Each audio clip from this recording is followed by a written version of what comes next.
Good morning students. हमारा जो next जो टॉपिक है, जो चैप्टर है, वो है चैप्टर 9 एंजाइम्स। स्टूडेंट्स, एंजाइम की डेफिनेशन क्या है, एंजाइम क्या है?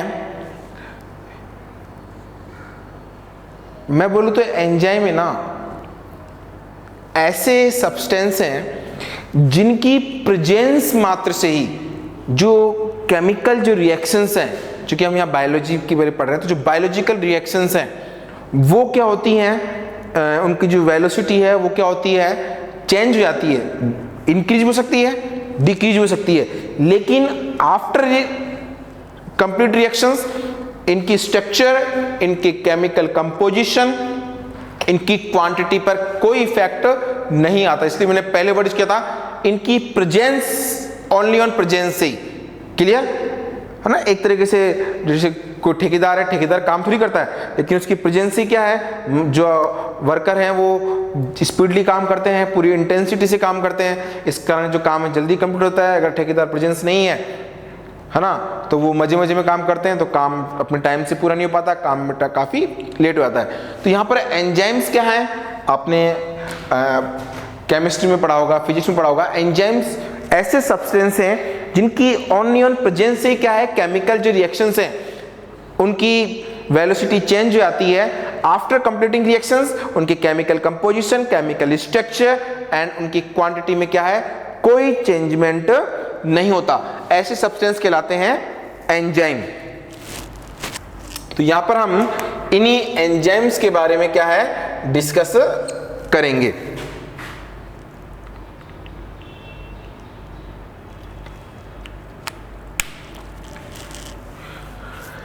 तो स्टूडेंट्स, एक केमिकल जो एंजाइम है उससे कुछ हिस्ट्री दे रखी है जो अपन डिस्कस कर लेते हैं। कि आप तो एग्जाम में क्वेश्चन की फॉर्म में लिखना कि सबसे पहले अपनी टेक्स्ट बुक खोल के रखें, सबसे पहले जो एंजाइम है उसको एज ए बायोकैटलिस्ट के रूप में आइडेंटिफाई किसने किया, आंसर होगा बर्जलिस ने 1835 में। दूसरा, सबसे जो ईस्ट जो सेल है, ईस्ट सेल में एक एंजाइम है जाइमेज, उसको सबसे पहले किसने डिस्कवर किया, आंसर होगा एडवर्ड बुनकर। इसके बाद एंजाइम्स जो टर्म है उसका सबसे पहले यूज किसने किया, आंसर होगा विली कोहे ने 1878। क्लियर? जो क्वेश्चन में बोल रहा हूं इसको एज ए क्वेश्चन के फॉर्म में यहां पर तैयार करें। इसके बाद यूरेज एंजाइम, उसको सबसे पहले क्रिस्टलाइज फॉर्म में, क्रिस्टल फॉर्म में किसने ऑब्टेन किया, आंसर है जेबी सुमनर ने 1926 में। इसके बाद प्रोटीन की, एंजाइम की प्रोटीनस नेचर से रिलेटेड जो वर्क है वो 3 साइंटिस्ट ने किया और इसी के लिए इनको 1947 में क्या है, नोबेल प्राइज दिया। ये 3 साइंटिस्ट थे, सुमनर, नॉर्थरॉप एंड स्नेले। इसके बाद ए प्रोटीनस एंजाइम, सारे एंजाइम मोस्टली क्या होता है, प्रोटीन नेचर के होते हैं, प्रोटीन से बने होते हैं, लेकिन एक एप्रोटीन एंजाइम या नॉन प्रोटीनस एंजाइम, इसका एग्जांपल है राइबोजाइम। इंपॉर्टेंट है, याद रखना है ना। मैं आपसे क्लासरूम पूछ सकता हूं कि एक ऐसे एंजाइम का एग्जांपल दीजिए जो नॉन प्रोटीनस है या प्रोटीन का नहीं बनाता, आंसर क्या होगा, राइबोजाइम। और इस एंजाइम की डिस्कवरी किसने की थी, सेक एवं अल्टमैन ने। तो आप जो हिस्ट्री है इसको आप एज ए क्वेश्चन के फॉर्म में लिखें, पहले क्वेश्चंस लिखें बना के और फिर आंसर लिखें और आंसर को अंडरलाइन करें, फिर स्पेस दें और फिर आप क्वेश्चन लिखें। इस तरह से आप लिखें तो आपको जल्दी याद हो जाएगा। अब अपन एक एंजाइम की स्ट्रक्चर अपन समझने की कोशिश करते हैं। स्टूडेंट्स, ये एक एंजाइम की स्ट्रक्चर है। एंजाइम के मोस्टली 2 पार्ट होते हैं। एंजाइम की मोस्टली क्या है, 2 पार्ट होते हैं। एक पार्ट जो प्रोटीन नेचर का होता है उसको अपन बोलते हैं एपो एंजाइम्स। क्लियर? ये प्रोटीन से बना हुआ पार्ट है। और एक पार्ट होता है जो नॉन प्रोटीनस है, प्रोटीन का नहीं बना हुआ, उसको अपन बोलते हैं कोफैक्टर। तो एक एंजाइम के स्ट्रक्चर में 2 पार्ट मेन होते हैं, एक तो प्रोटीन वाला पार्ट, एक होता है नॉन प्रोटीन वाला पार्ट। प्रोटीन वाला पार्ट एपो एंजाइम कहलाता है और नॉन प्रोटीन वाला पार्ट कोफैक्टर कहलाता है। और इन दोनों को मिलाकर कंप्लीट जो एंजाइम है उसको बोलते हैं होलो एंजाइम। होलो का मतलब ही होता है कंप्लीट, पूर्ण। क्लियर? तो एंजाइम के स्ट्रक्चर में दो पार्ट इंपॉर्टेंट होते हैं, एपो एंजाइम प्रोटीनस पार्ट और नॉन प्रोटीनस वाला पार्ट कोफैक्टर।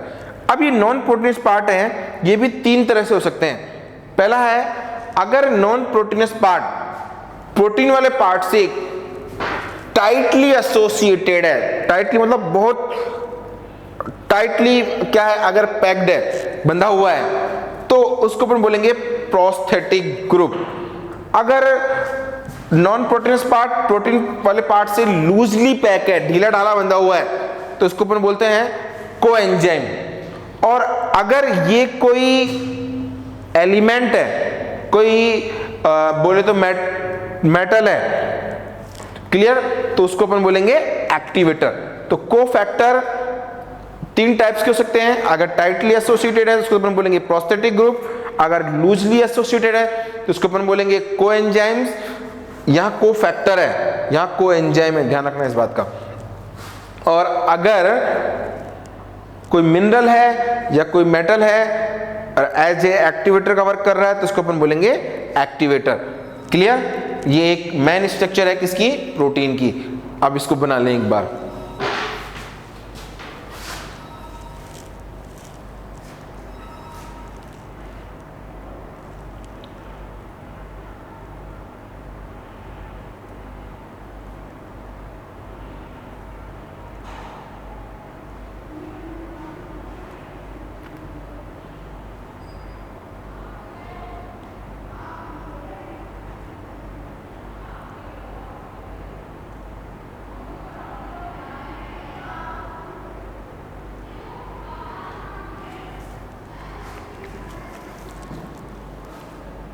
स्टूडेंट्स,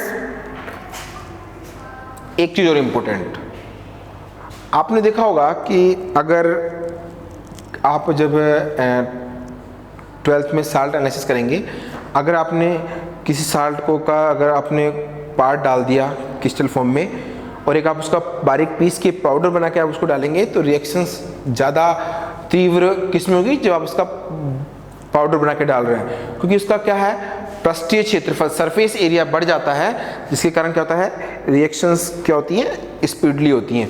तो एंजाइम अगर पाउडर फॉर्म में है तो और आप डाल रहे हैं तो क्या होगी, इंटेंसिटी जो वेलोसिटी है वो क्या होगी, इंक्रीज हो जाएगी। क्लियर? अब हम पढ़ते हैं स्पेसिफिक फीचर्स ऑफ एंजाइम, एंजाइमों के विशिष्ट गुण।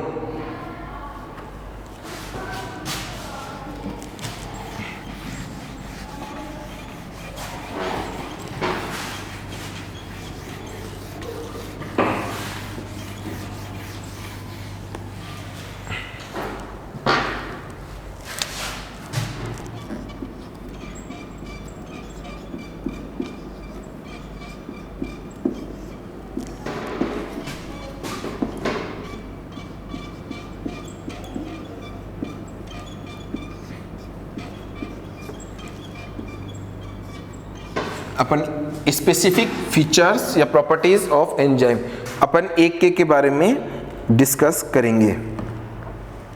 सबसे पहला है एंजाइमों की प्रोटीनस नेचर, प्रोटीन प्रकृति।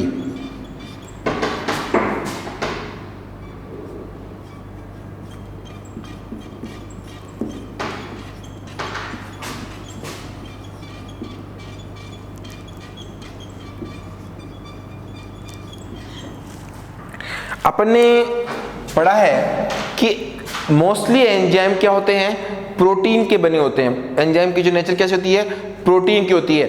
एक एक्सेप्शन अपन ने पढ़ा है राइबोजाइम, वो एंजाइम क्या है, प्रोटीन, नॉन प्रोटीनस एंजाइम होता है, उसको आप एक्सेप्शन केसेस में याद रखें। तो मोस्टली जो एंजाइम है उसकी नेचर क्या होती है, प्रोटीनस होती है, वो प्रोटीन के क्या होते हैं, बने होते हैं। दूसरा कोलाइडी प्रकृति,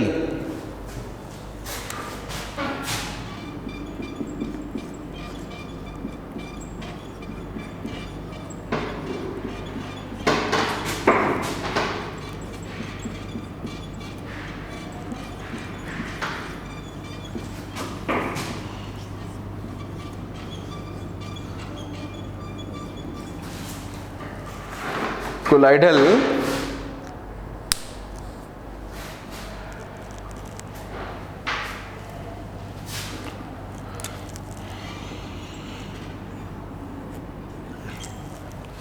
स्टूडेंट्स, कोलाइड सॉल्यूशन क्या होते हैं?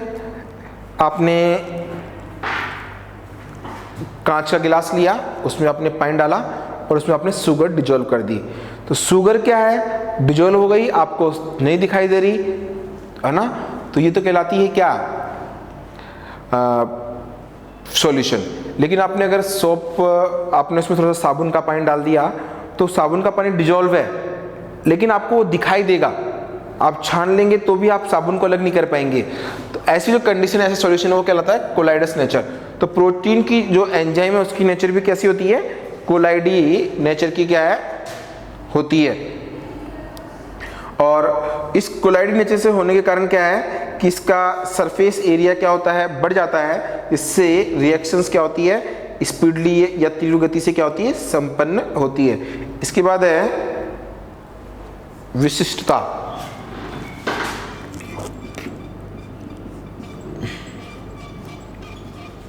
विशिष्टता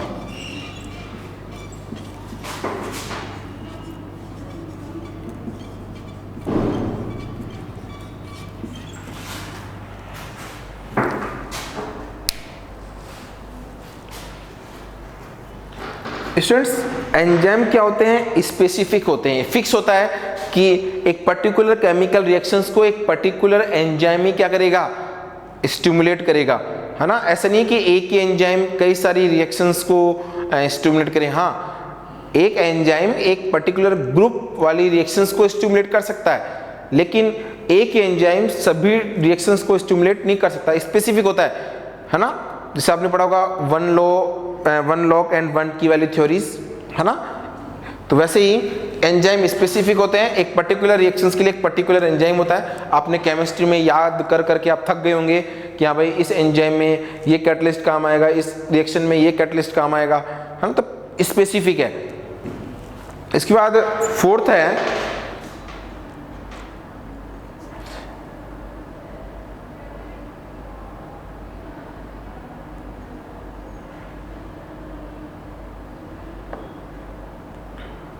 लार्ज साइज।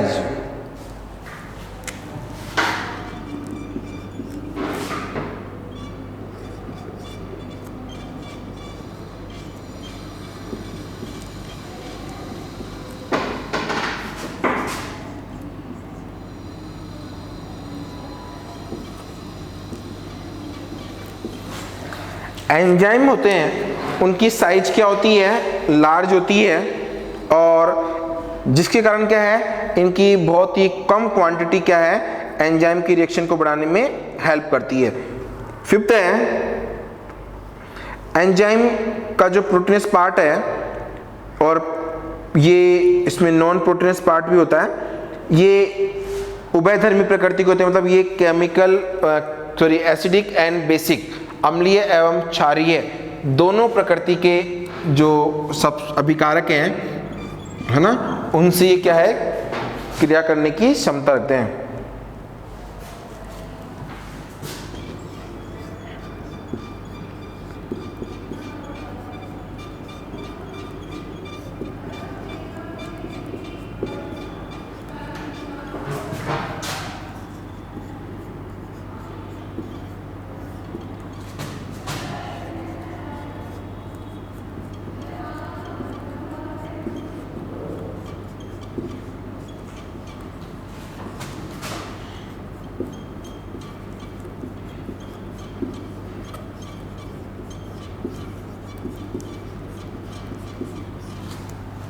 क्लियर। इसके बाद फिफ्थ जो आपके 6 है एंजाइम इष्टता।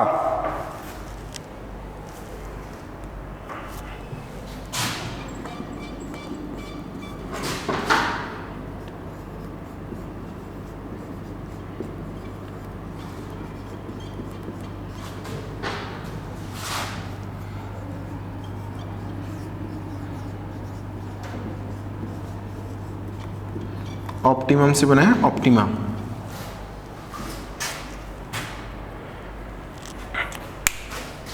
देखो एंजाइम के रिएक्शन करने के लिए कुछ स्पेसिफिक कंडीशंस होती हैं, टेम्परेचर होता है ना, पीएच होती है। तो एंजाइम इन विशिष्ट ऑप्टिमम जो कंडीशंस हैं उस पर क्या है, ये अपनी पूरी क्षमता के साथ, अपने पूरी ऑप्टिमम के साथ क्या करते हैं, ये अपना जो क्रियाशीलता है वो शो करते हैं, है ना। कुछ कंडीशंस होती हैं जिस पर एंजाइम अपनी पूर्ण क्षमता का प्रदर्शन करते हैं। इनकी प्रोटीन नेचर के कारण क्या है, उच्च ताप पर चूंकि प्रोटीन डीनेचुराइज जाते हैं, इसलिए इनकी जो उत्प्रेरण करने की क्षमता है, इनकी जो एक्टिविटी है वो क्या होती है, खत्म हो जाती है। इसके बाद है एंजाइम संदमन या निरोधन, एंजाइम इनहिबिशन।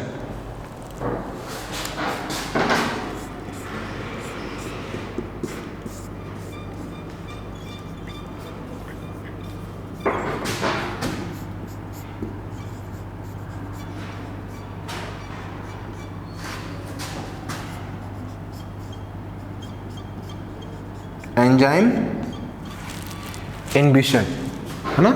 कुछ ऐसे सब्सटेंस होते हैं जो एंजाइम की एक्टिविटी को अफेक्ट करते हैं, ना।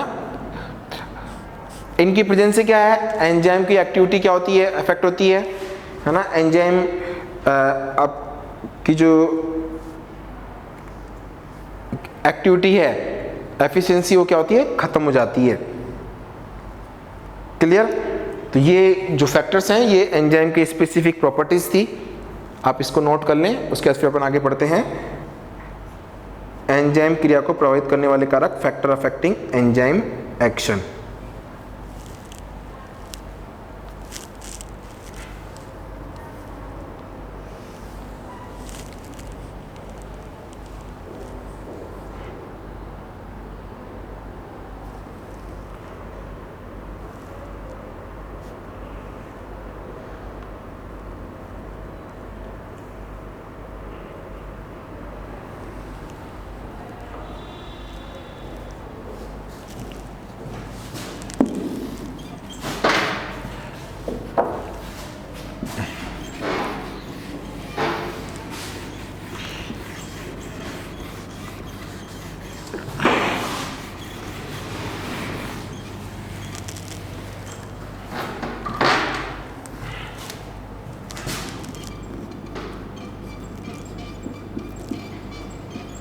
एंजाइम क्रिया को प्रभावित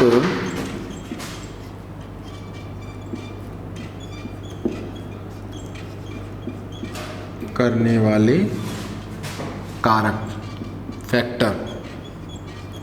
factor affecting enzyme activity. Clear. First कौन सा है, टेम्परेचर,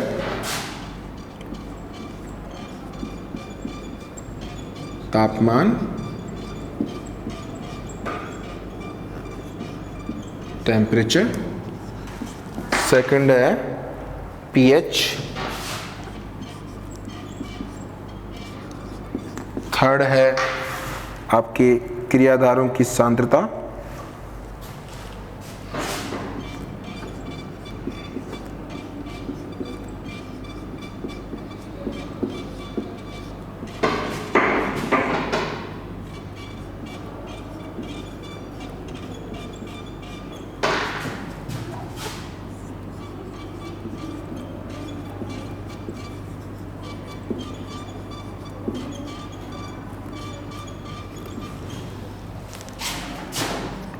फोर्थ है एंजाइम सांद्रता।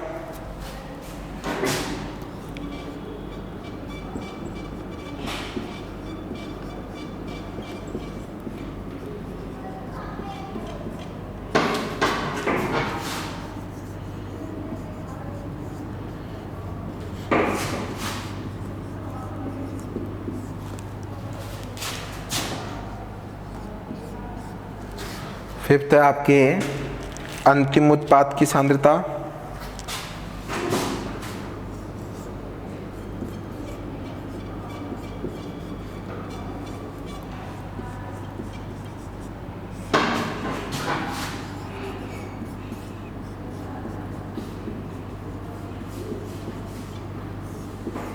concentration of end product,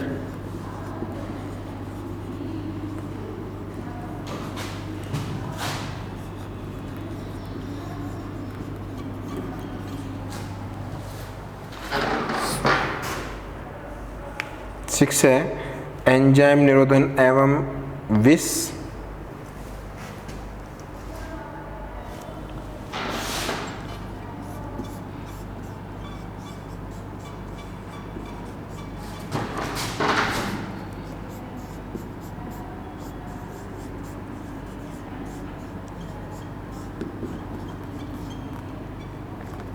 enzyme inhibitors and poison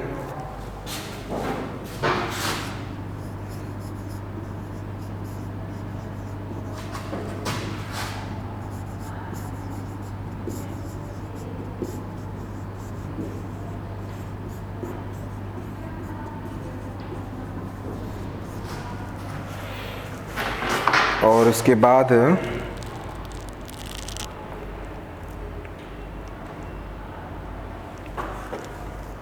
इसमें अपन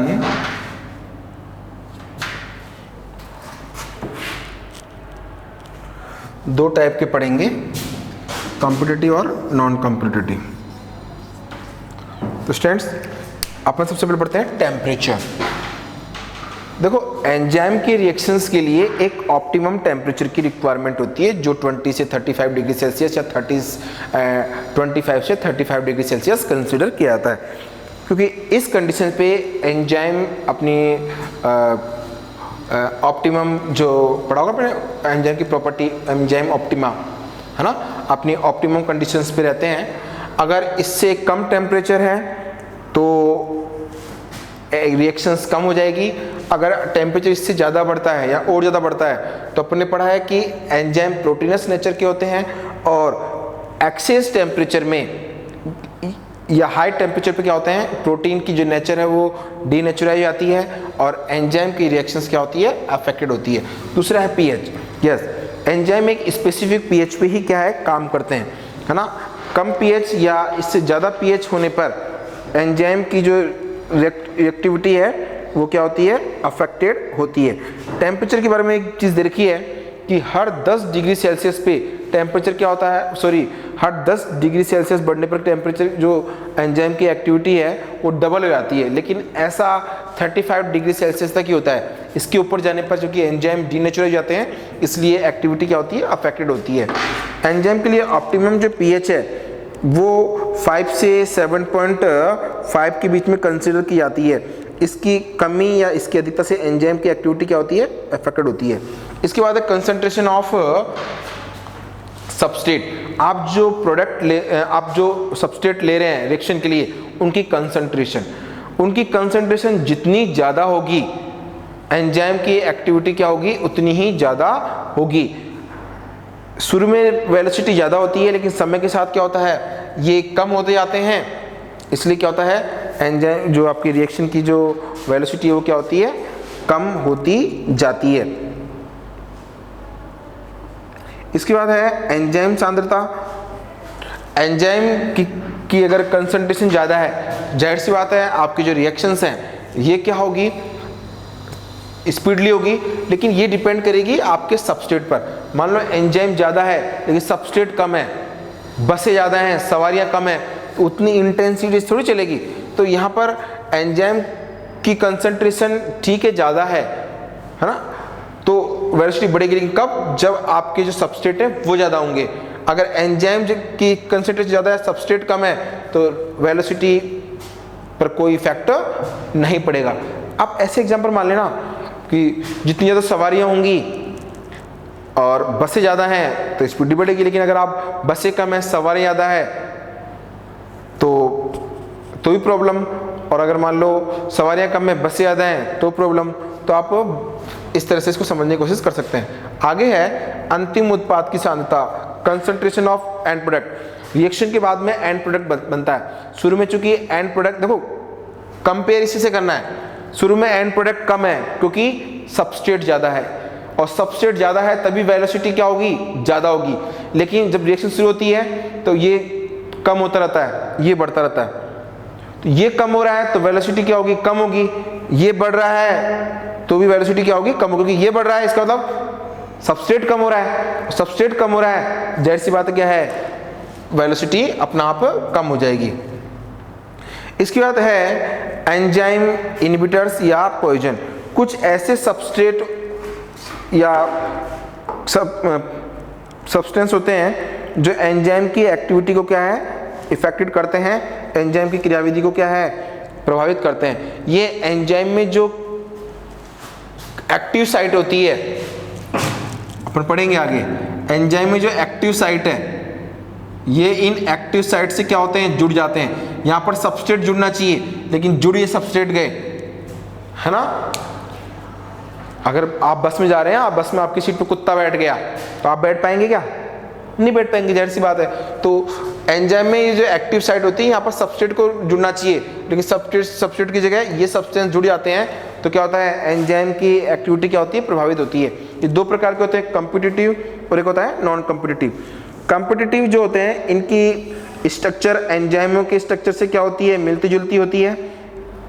जैसे एग्जाम्पल याद रखना, मेलानिक अम्ल सक्सिनिक अम्ल का क्या है, कॉम्पिटिटिव है। ऐसी कंडीशन में क्या करेंगे आप, सबस्ट्रेट को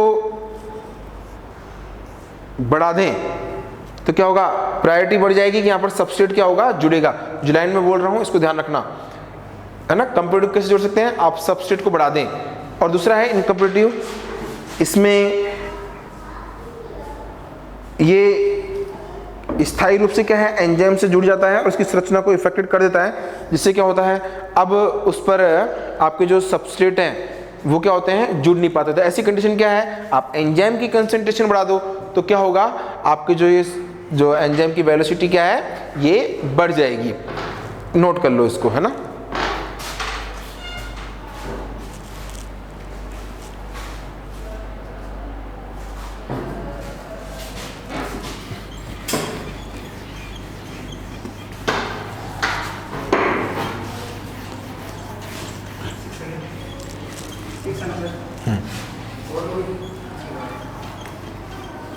थोड़ा सा रेस्ट करूँगा, कोई आ रहा है मेरे पास।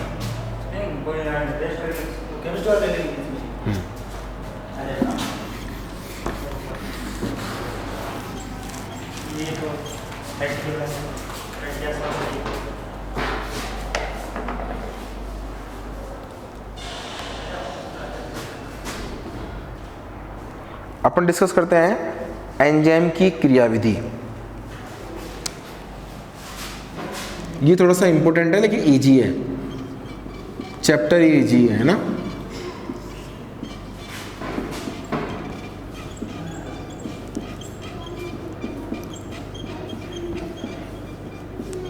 है ना, मैकेनिज्म ऑफ एंजाइम या एक्टिविटी ऑफ एंजाइम या मोड ऑफ एंजाइम एक्शन।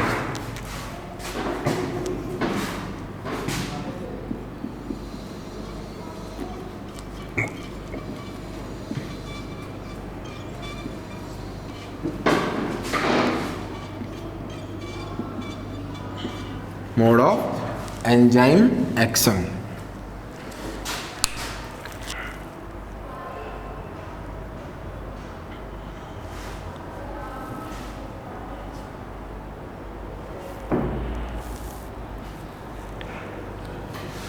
बेटा इसको समझने के लिए बहुत ईजी है।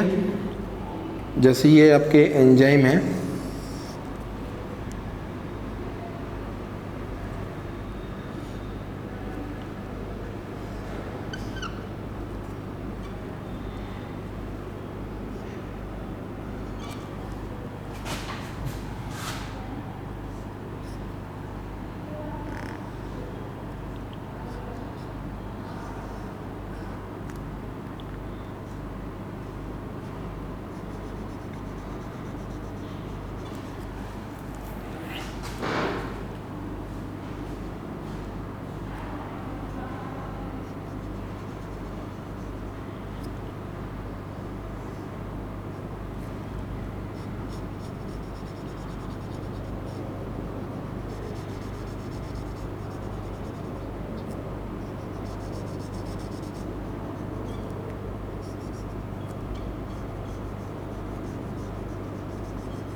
ये आपके सबस्ट्रेट है, क्रियाधार है,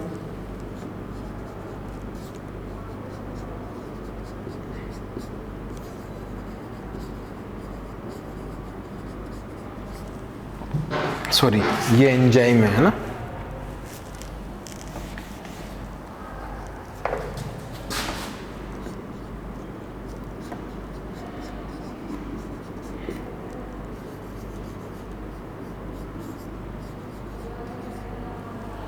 ये आपके क्रियाधार है, ये क्रिया कारक है,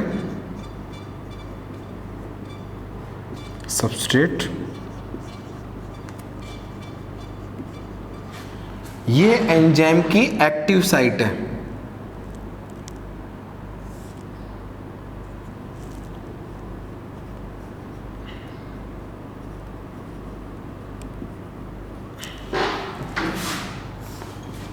क्लियर? ये सबस्ट्रेट इस एक्टिव साइट से जुड़ जाएगा,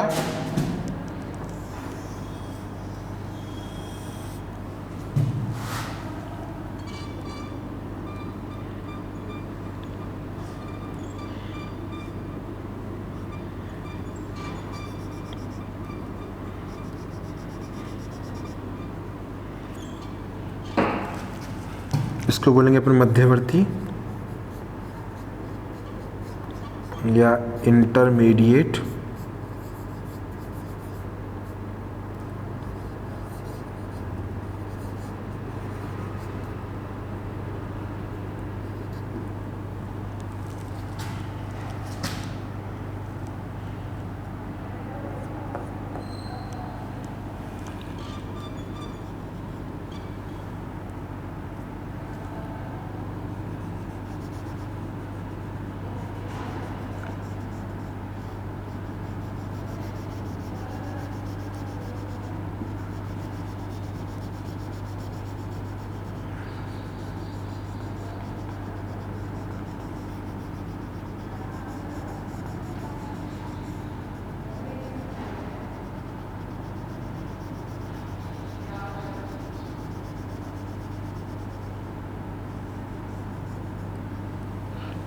और बाद में क्या होगा,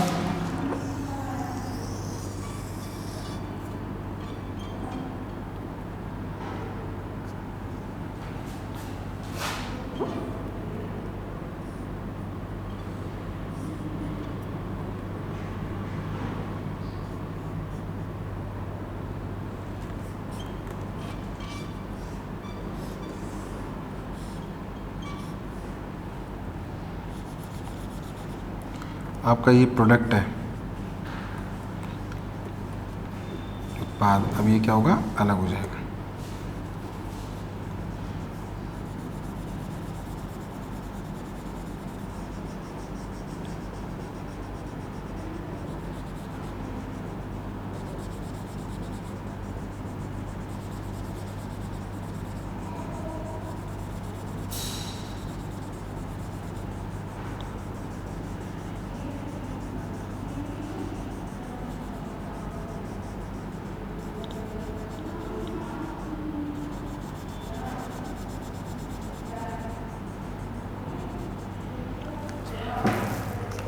तो स्टूडेंट एंजाइम की एक्टिविटी कुछ ऐसी ही है। ये एंजाइम, इसमें एक्टिव साइट है।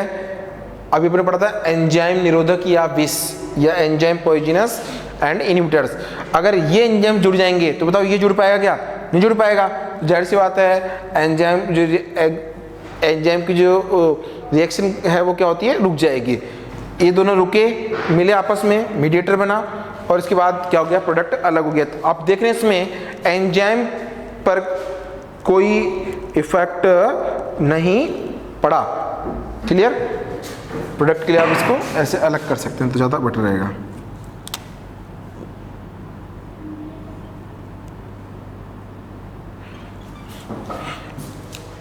क्लियर? अब ज़्यादा टफ नहीं है। अब एंजाइम की एक्टिविटी को समझाने के लिए दो थ्योरीज दी गई हैं, लॉक एंड की थ्योरी है ना, ये एमिल फिशर ने दी है, टफ नहीं है। जिस प्रकार एक लॉक के लिए एक की होती है और वो एक पर्टिकुलर की ही उस लॉक को खोल सकती है, इसीलिए एक पर्टिकुलर रिएक्शंस के लिए क्या होता है, एक पर्टिकुलर एंजाइम होता है, क्योंकि उस एंजाइम की एक्टिव साइट उस सबस्ट्रेट के जैसी क्या होती है, बनी होती है। यहाँ पर एक्टिव साइट क्या होती है, फिक्स होती है ना, इसको अंडरलाइन कर लेना। यहाँ पर क्या है, जो एक्टिव साइट है वो क्या होती है, फिक्स होती है, उसकी शेप में कोई चेंजमेंट नहीं हो सकता। दूसरा है प्रेरित आसंजन सिद्धांत, इंड्यूस फिट थ्योरी। इंड्यूस मतलब प्रेरित, जैसा सबस्ट्रेट आएगा वैसे ही क्या होगा, आपकी जो सबस्ट्रेट है उसकी शेप हो जाएगी। जैसे आपने गीली मिट्टी है उसमें पत्थर फेंका, तो पत्थर फेंका तो क्या होगा, वो पत्थर किसी भी शेप का फेंको मिट्टी में धंस जाएगा, क्योंकि जो गीली मिट्टी है वो शेप अपनी चेंज कर सकती है। तो इंड्यूस्ड फिट थ्योरी में क्या होगा कि आप जैसा सबस्ट्रेट होगा एंजाइम की एक्टिव साइट वैसी ही क्या होगी, चेंज जाएगी। इसको कॉसलैंड ने क्या किया था, इसको प्रतिपादित किया था।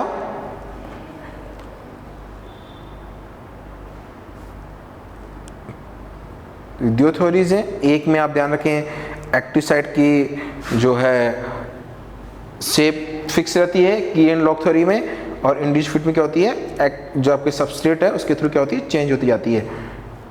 इसके बाद एंजाइम से रिलेटेड टॉपिक हो रहा है कि इसकी जो एक्टिवेटिव एनर्जी है उसमें कैसे, किसी भी रिएक्शन की एक्टिवेशन एनर्जी में क्या है, ये एंजाइम क्या करता है, कमी करता है।